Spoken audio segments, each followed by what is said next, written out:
all we hear about in the Bible is covenant, covenant, Israel, covenant, and Israel. But what about the covenant if it's much, much larger than we understand? But maybe covenant and the covenant of the Bible is much larger than Abraham through to Jesus, because there's almost 3,000 years before Abraham even came on the scene. And I want to talk about that covenant because I think it's crucial, because I think we think too small. We look through, like horses, we look through this narrow window through the Bible at covenant, and we don't see, I think, the bigger picture. Because what if the covenant that we talk about started with Adam all the way back? Adam, and through his righteous lineage to Enoch, and then down through to Noah, and the 8 souls that got on that ship or that boat. Only 8 out of, who knows, millions and millions. Only 8 were saved, because only 8, in my opinion, were righteous enough to listen to the Father. And so God started over again. But the covenant was already there. And Noah gets a new covenant, a covenant in the sky. We see that there's a covenant that of the rainbow or the ark. And we see in the Book of Jubilees that there's a new covenant over land. Because as the land is divided between Ham, Japheth, and Shem, we see that Canaan is cursed. Canaan, the son of Ham, is cursed. And we see that. It's very clear in the Book of Jubilees why Canaan was cursed. Ham was not cursed. Canaan was. Why? Because he stole land and broke covenant. And then we see from Noah down to Abraham is another 1,000 years. And we see men like Melchizedek mentioned, where Abraham, who had wicked parents who worshipped idols, and he goes to find the way of the fathers, the way of Adam, the way of Noah, the way of Enoch. And he goes to this priest, the king of Salem, Melchizedek, and he learns there about the fathers. Then he finds his own way and received his own covenant. But the covenant of Abraham, that was not lived by Melchizedek. So does that make Melchizedek a Gentile? Because Melchizedek was living at the same time as Abraham. And if we want to go really far back, because if we define Gentile as anyone who was not from the lineage of Abraham born within the covenant of the 12 tribes and all that, then that would make everyone else that's from Shem or Ham or Japheth to be Gentiles, to be outside of that covenant. But maybe we need to think about what covenant are we talking about, because there's multiple covenants. Adam had a covenant with the Father, and he lived it in righteousness, all the way down as Enoch, and Enoch was taken away because they were so righteous. And then we see Noah, who was righteous and saved, and he had a covenant. And we see Melchizedek, the king of the heart of righteousness of the covenant and the closeness to the Father. And then we see Abraham, and he receives a new covenant. But did this covenant supersede the covenant of Adam, or was it just a new part or a new assignment? In this video, I want to get at what is the true heart of the covenant. Jeremiah speaks about the heart. Jesus speaks about the heart to the woman at the well. So what is it about this heart? Why did God, or the Father, why did the Father love Abraham so much that he tested and tried him? Yes, but why did he love him so much that he gave him a covenant, a new covenant of the heart? And then what happened down the line? How was it lost? Did they bring it back? I want to get into that. But I think if we start to think about this covenant of the heart, we'll start to understand the covenant of Israel and the 12 tribes more than we do. The prophets speak of these dry bones in the last days rising, and I think that they are, or at least as one of my commenters on one of my videos said, at least they're shaking now, But the dry bones coming awake and starting to realize who they are, that have been scattered all over the world and also in Africa, and starting to understand who the dry bones are. But the prophets speak of the Gentiles being nursing mothers and nursing fathers, kings and queens, helping these awakening dry bones to come back to their heritage that they lost because of the curses of Deuteronomy, to find out who they are. That these Gentiles, and who are these Gentiles? And are they living in some kind of covenant? And when I say Gentiles, I'm not talking about Europeans. I mean, Europeans are part of the Gentile group as well, generally. But I'm talking about all the way to China, all the way, most of parts of Africa, most parts, the Hamites, all the parts of Shem that were not part of the 12 tribes, the parts of Japheth all over the world, the Gentiles, anybody who's not of the covenant of Abraham by the Bible is considered to be Gentile. Now the word has gotten terrible usage because of bad things that's been brought out by certain groups of people, Goyim and all that kind of thing. No, the word actually means the nations, the Gentiles, the ones that are not part of the covenant. That's it. And we read in Isaiah, and I'm going to give those scriptures, where it talks about the glory of the Gentiles as well, that they can come in among the covenant people. But this world has been fought with the covenant people, in my opinion, thinking they are much better than anyone else, then being wiped out, destroyed multiple times until they're scattered all over the world. And because we see that with Nazareth, we see that with the Pharisees and how they talk about Gentiles, Gentiles being like a despised people. But then we see the Gentiles rise, and then the Gentiles despise the ancient covenant true people of Israel, and they're despised. And then now we're going back into the rising, the dry bones coming up.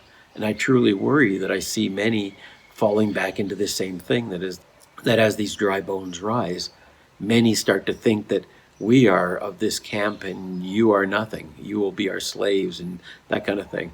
And I think we miss the covenant of the heart. I believe that the Gentiles, all the way from Japan, China, through India, Nepal, all the way through to the Americas, Europe, all over the world, the Gentiles and the scattered seed, all that want the covenant, can come to the ancient covenant, the covenant of Adam, not to the covenant of Abraham per se, unless they come in as strangers, but to the ancient covenant of righteousness and the heart.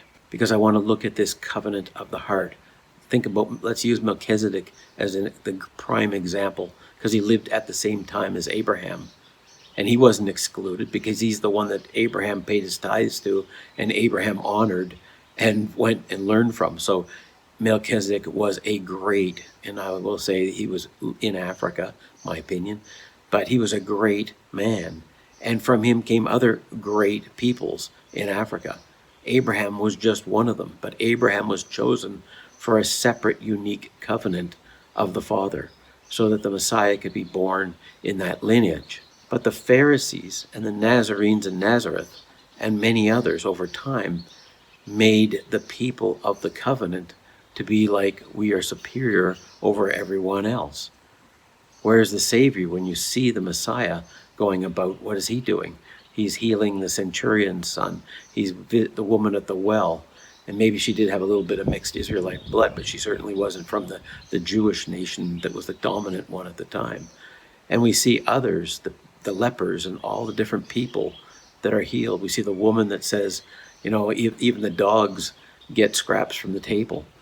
So who are these Gentiles? And why have the Gentiles been either persecuted and put down or else risen to be above Israel? Why is there this human nature that we have, that one has to be above another, instead of looking at the assignment or the covenant that we have been given to fulfill and allowing the others of their covenant to be fulfilled? Because strictly speaking, and I say this to those that are the dry bones that sometimes watch my channel, does that mean that Adam, all the way down to Melchizedek, or Jethro that helped Moses and taught his father, they are all outside of the covenant? Yes, they are. They're not in the Abrahamic covenant. But what covenant were they in? They were in a covenant that was much older than the covenant of Abraham. The covenant of Abraham, I'm going to show, is an offshoot. It is a part of the grand covenant with a grand role that Israel has, but it doesn't exclude all other peoples. That, I think, is where we make our huge mistake, in my opinion. This hidden covenant we find mainly, in my opinion, at least book-wise, among the Ethiopian who kept the true older Septuagint Bible and all the books like Jubilees and Maccabees and all the different books that they kept preserved away from the Pharisees and away from Rome, so that we are now able, as the dry bones come awake, they have their scriptures to go back to. Who brought those scriptures to them? The Hamites. The Hamites were also part of the covenant of Noah, as were Japheth. They all had that covenant, the covenant of righteousness and of the heart. They didn't have the Abrahamic covenant, no, because they're not of Abraham. And how can we probably find Abraham? Just look all over the world, because they've been scattered. Maybe some is still in Africa, some portions here and there, little bits here and there, but mainly they were scattered, because that is the prophecy of the prophets. And that's what Abraham was told, that his family would be like the leaven to the whole world. They were scattered, not because they were righteous many times, but because they were wicked. But they still, God used them for the purpose to scatter and then restore. Scatter and restore. Because, yes, in the end, the 12 tribes will have their role to play in the last days, and the prophets all speak about this. But it doesn't exclude everybody else in the whole world. It doesn't. It means that the 12, these dry bones that are rising, they can take the lead in spiritual things once they find their way and their path and their heritage and their fathers. As we go through this video, I want to show that those in Shem, especially in Africa, they kept the heart of the covenant that went through Melchizedek. And the Israelites lost it because of wickedness. But now, the Shemmites, especially in Africa, can be the nursing fathers and the nursing mothers to help the ancient covenant people of Abraham come back to their heritage and to their name and to the knowledge of their ancestors. And also to thank the Hamites, through Cushites especially, for preserving all the books that are needed in order to do this restoration of the dry bones. I see the hand of the Father throughout all the world, among all peoples. And that, yes, he favored one people to have a certain role, which they basically rejected most of the time, which is why they were scattered. And which is why we see the Messiah sitting outside Jerusalem and weeping for Jerusalem, weeping for the people of the Jews of that time. What? Because he knew that Jerusalem would be destroyed and the people would be scattered into terrible, terrible times.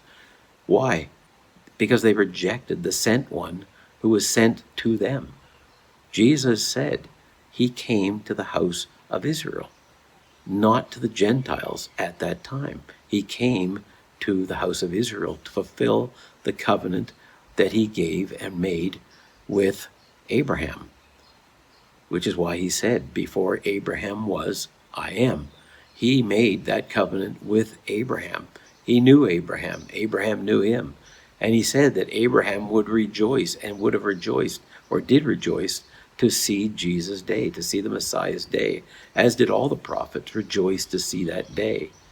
And now we can look backward on that, but we can look forward to the coming restoration and the dry bones coming back and the 12 tribes being brought together. We think, in my opinion, way too much of Judah, way too much. Judah is only one of 12 tribes. We're talking about the real Judah, the ones that are the seed of Judah, not the converts to that religion. We're talking about the actual seed of Judah that lost their name, their heritage, the knowledge of who they were, scattered all over the world. As they come back to know who they are one of 12 tribes. They are not the dominant. They are one of 12. And even when you look in the Bible, there are two dominant groups. There's Ephraim and there's Judah, that represent two different groups or two different lineages or families, but doesn't make one better than the other. And see in the Bible where it says the animosity between the two will in the end be healed.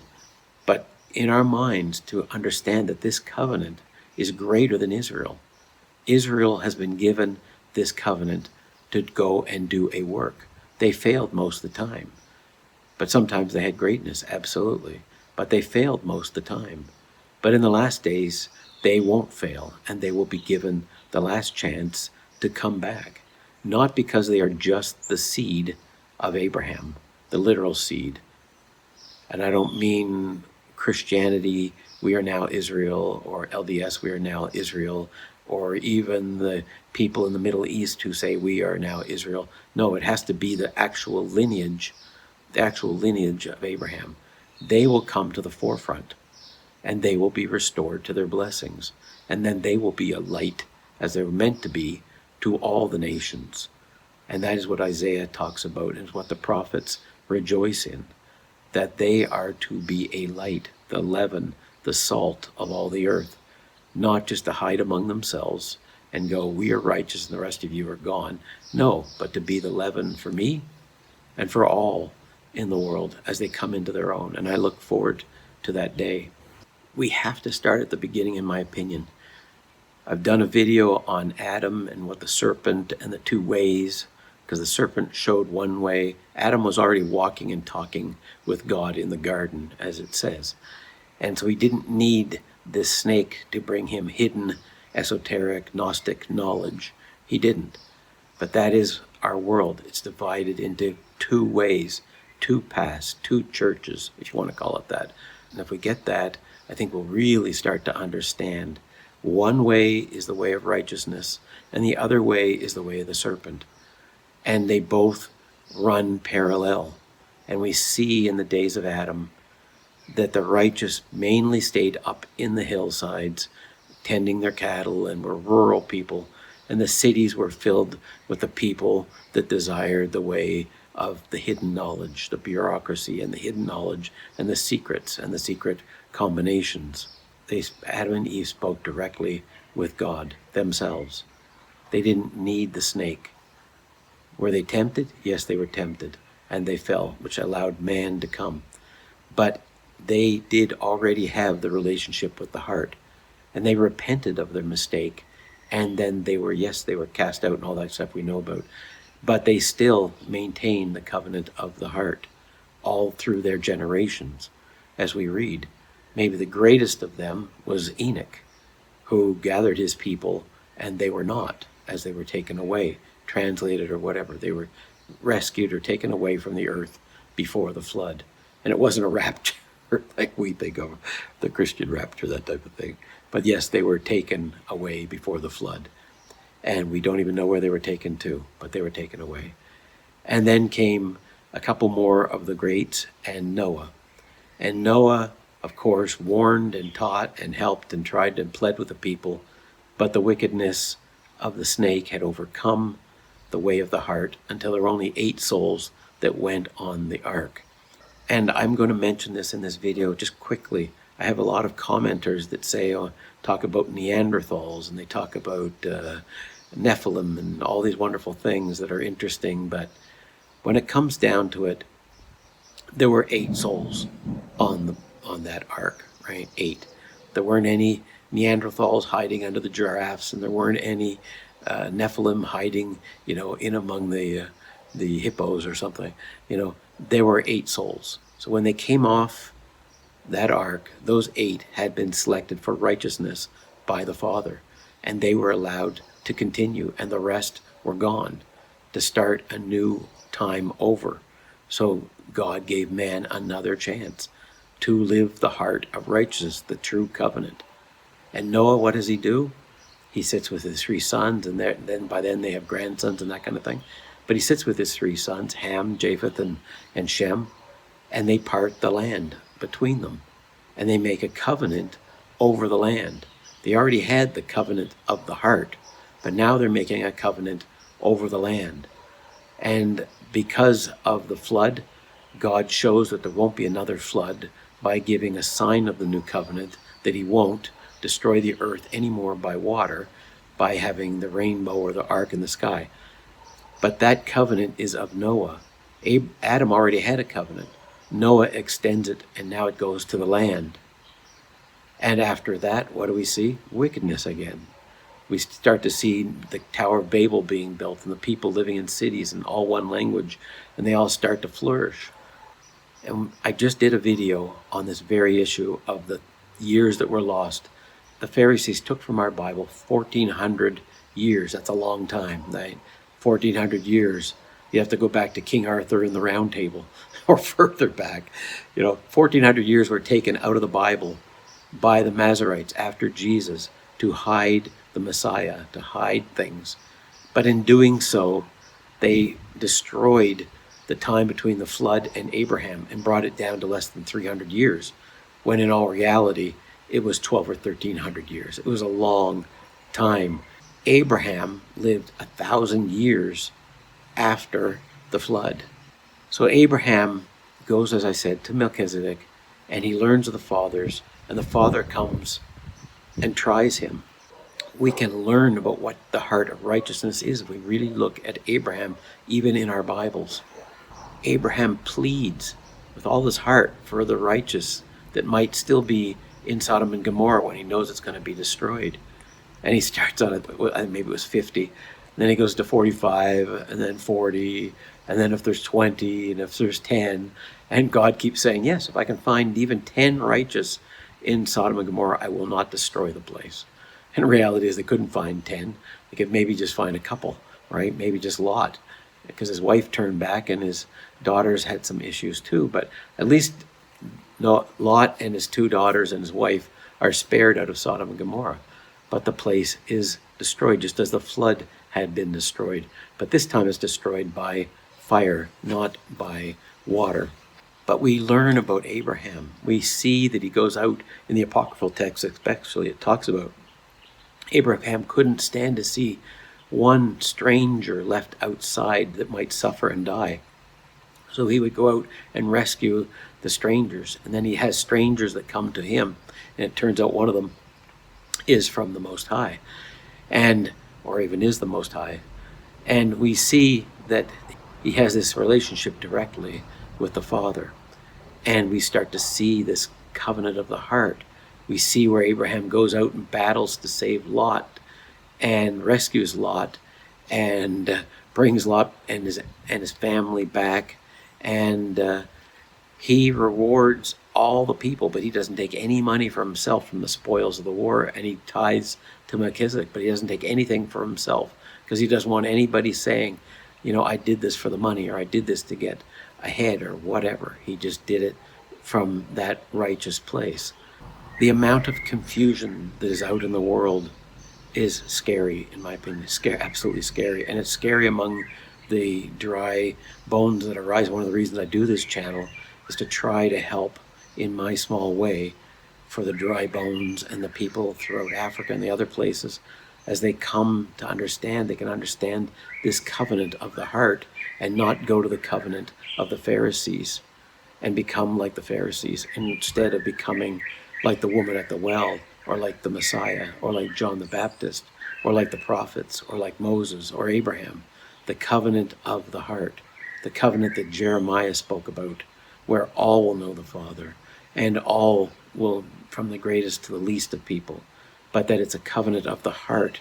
This covenant of the heart started with Adam.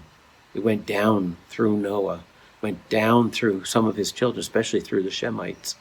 But it was among all of them, even among the Hamites. It was there, this covenant of the heart. It's only Canaan that was cursed, and he was cursed because he broke the covenant, just as we see Israel was cursed and scattered because they broke the covenant. Breaking the covenant brings cursings instead of blessings. So Canaan was cursed because of stealing the land of Shem. But we see in Genesis 9 that there's a rainbow given for the covenant. We see in the Book of Jubilees that Canaan breaks it. We see in Genesis 10 the division of the nations. Then we have to come down another 600 years from Eber, the Hebrews.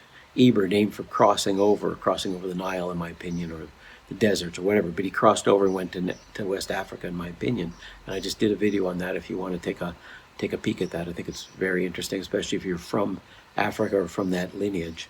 We need to look at this Melchizedek, who is mentioned in the New Testament as well as the King of Righteousness, as the example or epitome of priesthood and righteousness and closeness to the Father and power with God. This Melchizedek, who Abraham was super close with and learned from, this man was not part of the Abrahamic covenant. He was living the covenant of the heart, the covenant that Jeremiah foresaw the people going back to one day, the covenant of the heart.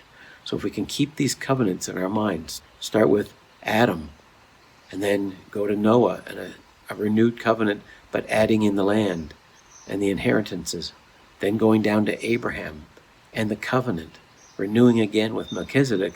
But this covenant is about who the Savior or the Messiah is going to come through the lineage of Abraham. and that his family would be scattered, but would be the leaven to light the whole earth one day. We see in Genesis 9, we see that Shem spoke the blessing of Shem, and we see that Japheth dwelling in the tents of Shem.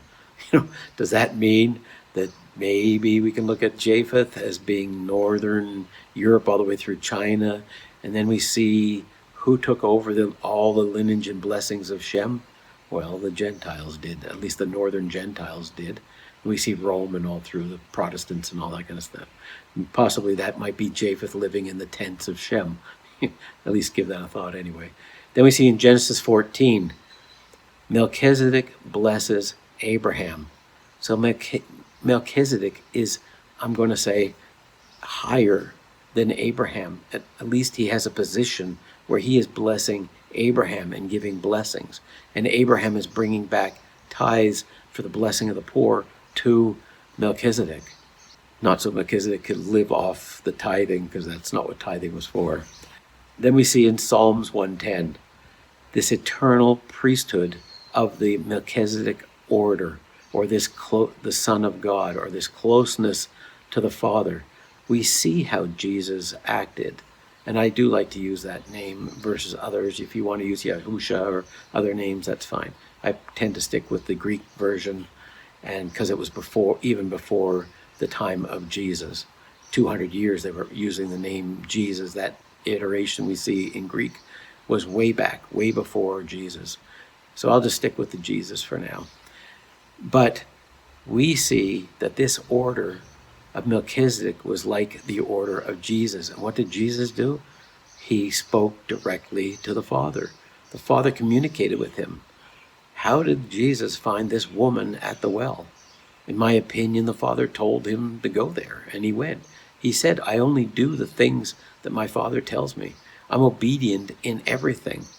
That's why he was righteous, because he was obedient. So he gave us the Sermon on the Mount. He gave us the renewed commandments that are greater than the commandments, the 10 commandments. If you look at the Sermon on the Mount, they are above and beyond the 10 commandments. They didn't take them out. He just said, do better. Not just don't murder, but don't even get angry with others, your brother. Those things. He elevated the heart covenant from the law of Moses. We'll get into that in a second here. Now coming down to, as I said, in the time of Abraham. Abraham restored, and then through his lineage, especially all the way down through Joseph, they were living the law of the heart. But after Joseph, what do we see? Slavery and persecution and difficulties until Moses comes. But why do I pick out Joseph? Because his brothers tried to kill him, except for Reuben, right? They were going to kill him, and Reuben said, no, you can't do that, right? So we're not talking like Judah and Reuben and Simeon and Issachar and all these guys were like the top cream of the crop of righteousness, because they weren't. We see Reuben sleeping with his stepmother. We see Judah marrying a Canaanite. We see them doing all kinds of, maybe crazy stuff. But Joseph was definitely the most, in my opinion, the most righteous. But even he went through great trials, going through the prison and being enslaved, and then God freeing him and restoring him and putting him second in command under Pharaoh, with a righteous Pharaoh. We have to accept, in my opinion, that the Miserite Pharaoh of that time was a righteous man, living the covenant of the heart, at least to some degree, because the Father gave him the dreams. Not only did he just give him the dreams, but he allowed him to know that when Joseph interpreted them, that they were right, and also to inspire him to give Joseph the position of being second in command, to elevating Joseph.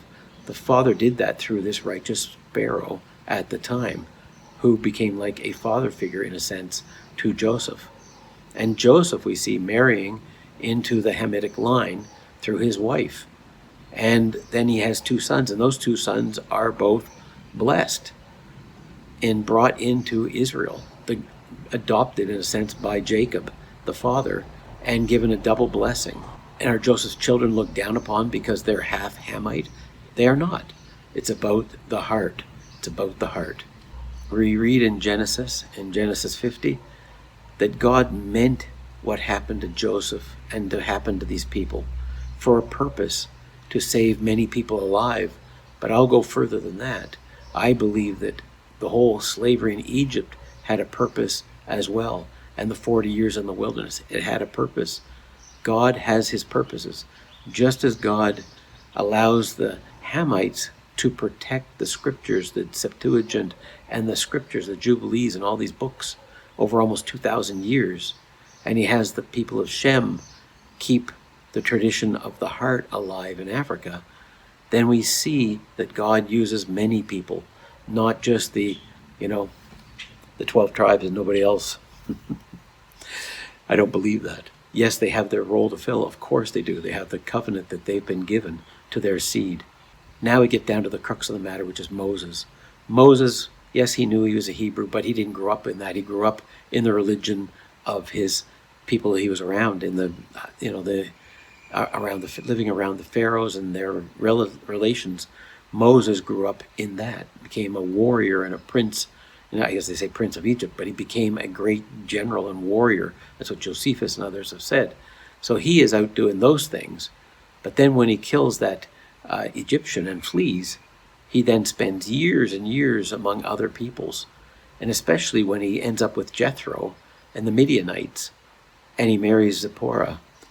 They call the Cushite, but some people say, he's not a Cushite because, Jethro was from Abraham, and that's true. But do we even know that Keturah, that Abraham married, maybe she was a Cushite? Maybe because they were living among the Cushites all that time, maybe Jethro married a Cushite. We just don't know. But it does say in the Bible that Moses' wife was a Cushite, and Miriam got cursed with leprosy for criticizing Moses about his wife, the Cushite. Because I believe, just as with Joseph marrying into the Hamite line, it wasn't always so strict as we think it was, where we have our blinders and, I think it was very different. It's about it's about the heart. We read in Exodus, but before Moses went to the mount and met God and all the things we know about, he had already been in the tents of Jethro for a long time, married his daughter. He was there a long time, 10, 20, 30 years. It was a long time there. And you don't think that Jethro taught him? Of course he did, because we see Jethro coming after Moses takes the people out of Egypt. We see Jethro there counseling Moses on how to handle the people and how to judge and how to be the leader that he needs to be for the people. So Jethro comes from, my opinion, the lineage, in a sense, or the way of the heart of Melchizedek or of Noah or of Adam, a righteous man. What do the people that have been in Egypt all this time do? When Moses goes up on the mountain and he tries to prepare the people to come and meet the Father or come and meet God, what happens? Moses has already done it himself, so he knows it's possible, and he wants his people to prepare themselves. Don't come on the mount unless you're prepared, but come. We want to get you prepared. What do the people do? They have Aaron build a golden calf, an occult symbol, the serpent religion, and they choose that. So when Moses comes down, he breaks the way of the heart, says, we're not ready, in my opinion. You're not ready for the covenant of the heart. You're not ready for that. So he goes back up again, and what does he bring down? He brings down the law of Moses, which is a very strict law, and it speaks about this in the New Testament. Not that I love Paul, because I don't enjoy much of Paul, but that he does talk about this issue, that the law of Moses was a schoolmaster, and I believe that's what it was. It was a strict law that was given to those people that couldn't and were not ready to go back to the way of Joseph or the way of Jacob or the way of Abraham or Melchizedek or Noah. They weren't ready. They weren't like the other Shemmites in Africa who were already living the law of the heart. They had come out of slavery and living in an occult system under a wicked Pharaoh after the righteous one was gone.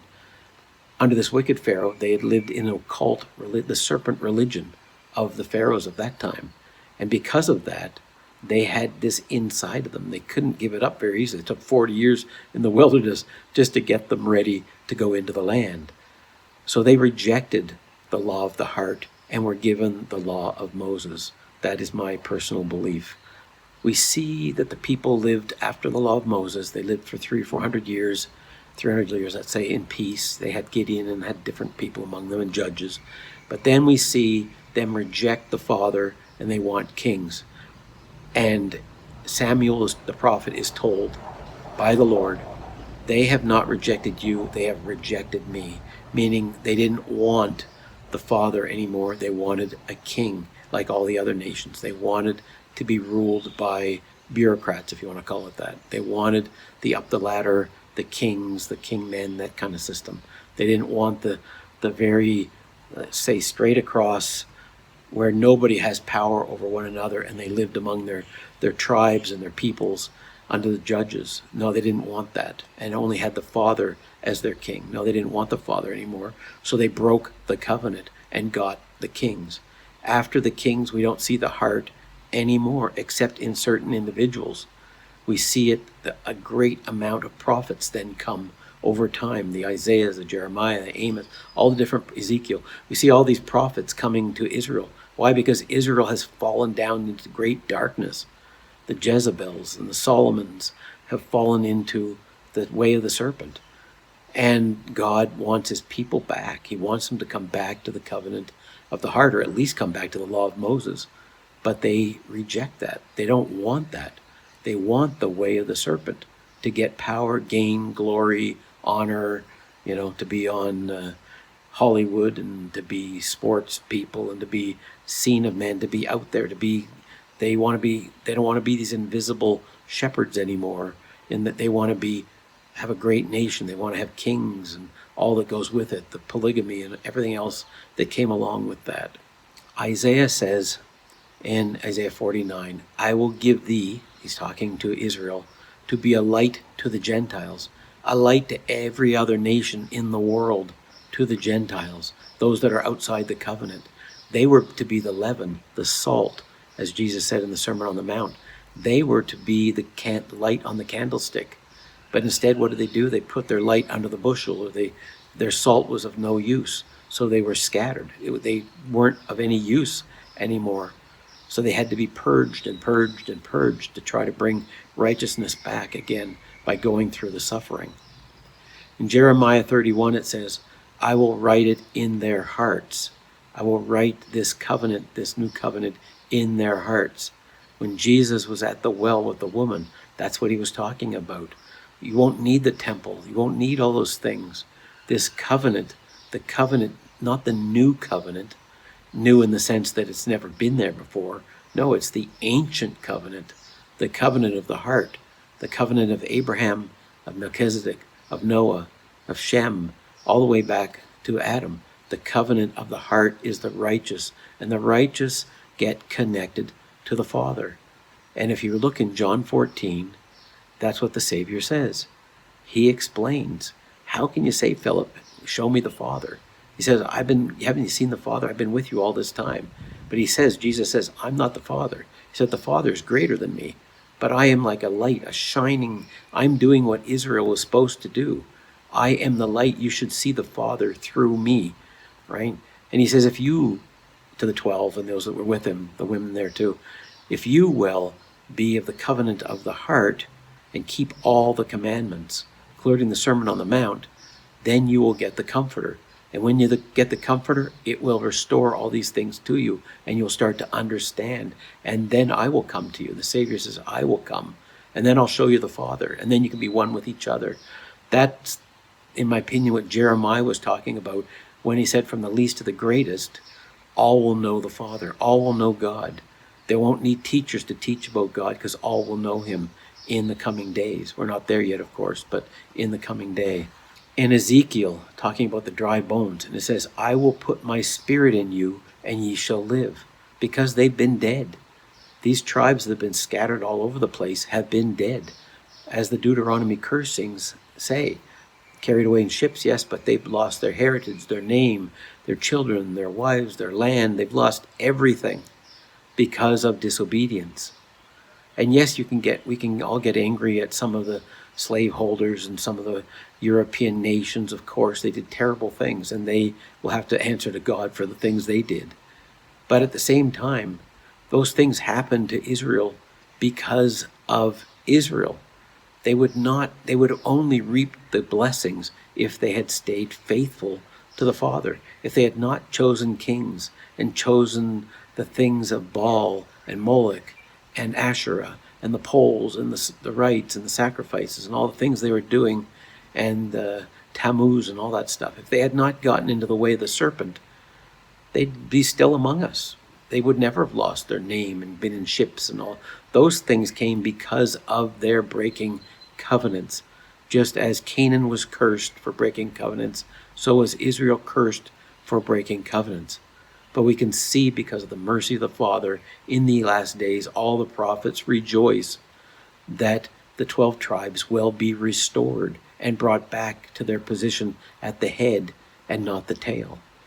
Yes, but the head in righteousness, not just the head in seed. And we'll get into that in a minute. I mentioned the Sermon on the Mount. Jesus taught the Beatitudes. Start at the bottom, go through the Beatitudes. It is a way. It is the way of the disciple, from poverty of not money, but poverty of spirit, knowing you are so far from the Father, to where you repent, to where we repent, me as all of us. We repent, we learn meekness from repenting. Then we get a desire for righteousness. Then we get desire for purity and pure in heart, so we can see God. And then we get persecuted, and we go through the Beatitudes and into the Sermon on the Mount. But at the very end of the Sermon on the Mount, what does the Savior talk about? It's not good enough just to believe in him. That's nothing to do with believing in Jesus in that way. Jesus said, if you believe in me, then why don't you do the things that I do, right? He said, keep the commandments. Just as I obeyed the Father, you obey me and obey the Father and keep the commandments. When the rich young man came to him, he said, yeah, I'm keeping the commandments. And Jesus said, well, if you really are, then give away all you have and come follow me. And he's like, oh, no, I like the world and the serpent too much. I'm going to go back to that. No, that's where I'm comfortable. Same as when Lot was rescued and his wife turned around because she desired to go back to the things of Sodom. She liked that life. We all like the life of Babylon. It's exciting. It's interesting watching the sports and the events and the theater and the movies. And Babylon is fascinating. The way of righteousness, in some ways, we can think it's boring, but it's not if we start to establish that connection with the Father to where he speaks to us through the Comforter. Then we can become living in a different way. But Jesus spoke to this woman at the well, and he said, worship in spirit and in truth, that it's all about the heart. It says in John 4:22, the true worshipers shall worship the Father in spirit and in truth. And worship doesn't mean just believe. I can't stress that enough.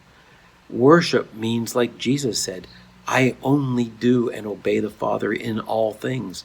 So if we obey all of the Father's words given through the Son, then we will become one with them too. But if we just believe like the devils believed, the devils knew Jesus was Jesus. They said so, right? And he told them to be quiet. And we read in James that it's not good enough just to believe. Believing may be a first step, but that's nothing. We have to believe and then go and become and do every word that was given by the Father through the Son. Every word. Not going back to just the Torah. The Torah was a preparatory thing. A lot of people now want to go back to the Torah. It's like, no. Yes, the Torah is involved, just like when the Sermon on the Mount, when Jesus said, no, don't just commit adultery. No, don't even look on a woman to lust after her. That is the law of Abraham, the law of Melchizedek, the law of Adam. That's the law that we need to get back to. The law of Moses was lesser, but it was to bring people up so that they could then live that and then move past it to the law of the heart, so that they could see through the law of Moses the law of Abraham, their father. Abraham didn't live the law of Moses. Abraham lived the law of Melchizedek and the law of Noah. He lived that law, the law of the heart. So he didn't want us to go back, all of us now, to go back to living 600 and different laws of the Torah. He wanted us to go back to the heart of the Torah, which was the heart of Abraham, which is, of course, the 10 Commandments, but they're the basic. I mean, the 10 Commandments aren't even anything. It's beyond that. As I said, to not even commit adultery. I mean, that means you could still go around eyeing every woman on the street and whistling and grabbing people. No, that's not what he's talking about. He said, don't even think about it. Don't even have it come into your mind. And if it comes into your eye, cast your eye from you. It's better to go into life with one eye than to have two eyes and be cast into hell. We need to overcome the serpent and the serpent's language and the serpent's kingdom, which is Babylon, which is why I call my channel Fleeing Babylon. We have to start to see Babylon before we can flee it. Jesus saw it. The rich young man sort of saw it, but he said, I want Babylon more than I want what Jesus is offering, so I'm not going to go. Nicodemus came very close, and he did through the rest of his life. We see him, still coming around. But most of the Pharisees, they had wanted nothing. That's why Jesus said, your father is the devil. He didn't mean that the devil was literally their father in the sense of their seed. They were of the seed of Abraham, but they followed the serpent, which means their father was the devil. Because if their father was the father, just as Jesus said, you, like Abraham, would have rejoiced in my day. But because they didn't, and they didn't do the works of Abraham, of righteousness, of the Sermon on the Mount, they were, yes, the seed of Abraham, but they were cast out because they were not of the heart of Abraham. In the final restoration, the marriage supper, what happens? Those that were supposed to come don't come.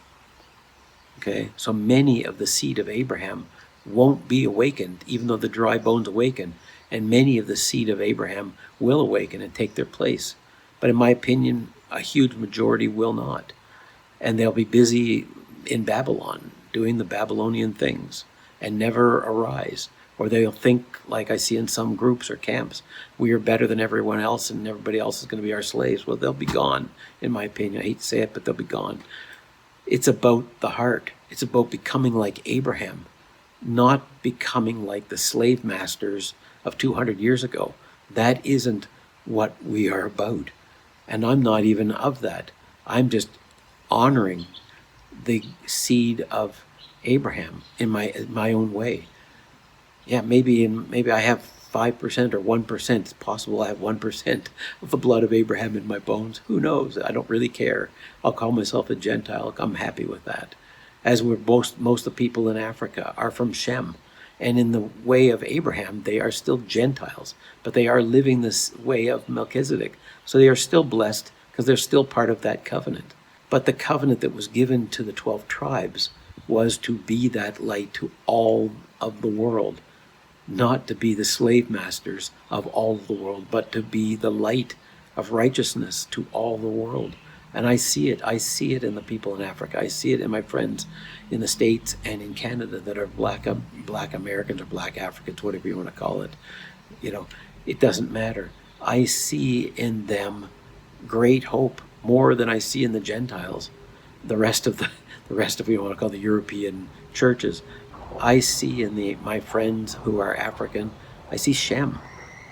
Do I see King Solomon? No, I don't. I don't want to see King Solomon. And I don't want to see Jezebel. And I don't want to see the Pharisees. And I don't want to see people acting like the Pharisees again, or the people of Nazareth. No, I don't want to see that people. I want to see the people that are like Abraham, trying to rescue any lost soul that he can find that is righteous out of a city that's doomed. I want to see that person, or Noah preaching to the people for hundreds of years, trying to get them to see that the flood is going to come, and worrying about them and being preoccupied about it and listening to the Father. That's who I see the dry bones becoming. And they'll be above me, and that's great. I'm happy to be included as a stranger in Israel, or among the Shemmites, or among whoever. It's all one big family. It really is. Whether you're Japheth, whether you're Ham, whether you're even from Canaan, I'm sure some of them have become righteous over time as well. Just like we look at the 12 tribes and their wickedness and how they were cursed. But over time they can come back to righteousness. And I believe it's the same thing with those of Canaan. They weren't all, till the end of the days, every one of them wicked just because their father was wicked. But they did learn wicked tendencies because of their fathers. Just as Jezebel destroyed the 10 tribes and ruined them, even though there were some righteous among them, but she brought destruction. And just as Solomon and his inheritors on the Judah side lineage, other than King Josiah and a few righteous, all the rest were wicked, and they brought destruction. And so did the Pharisees bring destruction upon Jerusalem. And if we want to follow the people that bring destruction, all we have to do is follow Babylon, because Babylon will be destroyed. And it says, the Father says, come out of her, my people. Come out of her, whether you're from Japheth, Shem, or Ham, or you're from the tribes of Israel. Come out of Babylon. Come out of my people and come back to the, to the heart of the Father, and forget all the secret stuff and all the going up the ladder and all that stuff. Put that aside and come back to the covenant of the heart, the covenant of Adam, and be part of that great family. If we are rescued by the 12 tribes, fantastic. I look forward to it. I encourage it. I love it. But remember that we don't take their place. It's not for me to take the place of the rising dry bones. It's for me to help as a Gentile, to help them to be a nursing father or nursing mother, to try in my way to help them to see through the lies that are being taught within their own community. You think that the adversary is going to allow the dry bones to awake without any issues? No. Who's he going to send in among them? He's going to send in the same secret groups to lead among their own people and to deceive and to make them turn towards hatred and revenge and all those things, which we are told by Jesus not to seek those things. We're told to pray for our enemies. We're not told to go out and make slaves of them. But these teachings are becoming pervasive, and it's very sad to me. But I do think that a remnant will come through, a remnant of the seed of the 12 tribes, and also a remnant of the Gentiles, the rest of the other nations. And all the Father knows who his sheep are among all the peoples of the earth. But he also knows who the 12 tribes are and those of his sheep among them. Not just because they were born in that seed, but because they can have the capacity of getting back to the heart of Abraham. So I hope you've enjoyed this. I'm going to show here a video that I think that you might really enjoy. And if you have time, please check it out.